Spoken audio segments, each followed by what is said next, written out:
এবং fertility test করেছেন, এখন জানতে চাইছেন যে আপনার শুক্রাণুর পরিমাণ কম কি না, তাহলে জেনে নেওয়া যাক শুক্রাণুর বিশ্লেষণ কিভাবে করা হয়ে থাকে। নমস্কার বন্ধুগণ, আমার নাম ডক্টর রানা মণ্ডল এবং একজন ফার্টিলিটি বিশেষজ্ঞ ডক্টর। মনে রাখবেন, সব থেকে প্রথমে যেটা দেখার দরকার হচ্ছে সিমেন অ্যানালিসিসটা ওয়ার্ল্ড হেলথ অর্গানাইজেশন WHO 2010 অথবা 2020 ক্রাইটেরিয়া ওয়াইজ করা হয়েছে কিনা।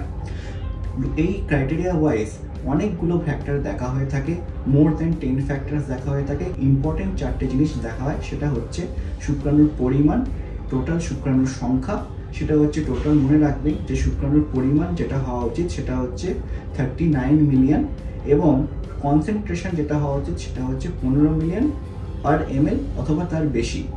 আর যেটা সব থেকে ইম্পর্টেন্ট জিনিস সেটা হচ্ছে চলমান শুক্রাণুর পরিমাণ। এখানে মনে রাখতে হবে যে র্যাপিড প্রোগ্রেসিভ মোটিলিটি হওয়া উচিত 30 to 32% কাছে।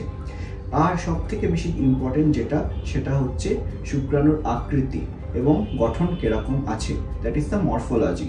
মনে রাখবেন, মরফোলজি মিনিমাম 4% হওয়া উচিত নর্মাল শুক্রাণু হিসাবে গণ্য করার জন্য।